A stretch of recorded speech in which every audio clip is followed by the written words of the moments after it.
Operation પરાક્રમ અંતર્ગત મળેલ સૂચના અન્વયે ડભોઈ પીઆઈ જે.એમ. ચાવડાને પાકી બાતમી મળી હતી કે ડભોઈ ટાઉનમાં ભેખનકુઈ વિસ્તાર અને સુરજફળિયા વિસ્તારમાં કેટલાક ઈસમો બંને સ્થળે ખુલ્લામાં જુગાર રમી રહ્યા છે.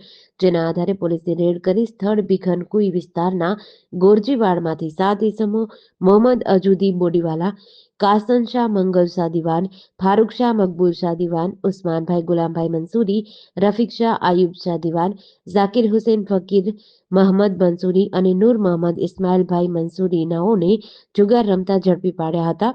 અંગ ઝડતીના રૂપિયા 6,600 અને દાવ પરના રૂપિયા 5,700 કુલ રૂપિયા 12,350 તેમજ ડભોઈ નગરના સુરજફળિયા વિસ્તારમાં જુગાર રમતા 5 ઈસમો પૈકી 3 જુબેર ગુલામભાઈ કડીવાલા, વિશાલ વિક્રમભાઈ તડવી, ગોકુળ વિજયભાઈને ઝડપી પાડી અંગ ઝડતીના રૂપિયા 10,600 તથા દાવ પરના રૂપિયા 11,250 કુલ રકમ રૂપિયા 21,850 સાથે જુગાર રમતા ઝડપી પાડી ગુનો નોંધી વધુ કાર્યવાહી હાથ ધરી હતી. જેડીસી ન્યૂઝ સાથે નિરંજન ચૌહાણ, ડભોઈ.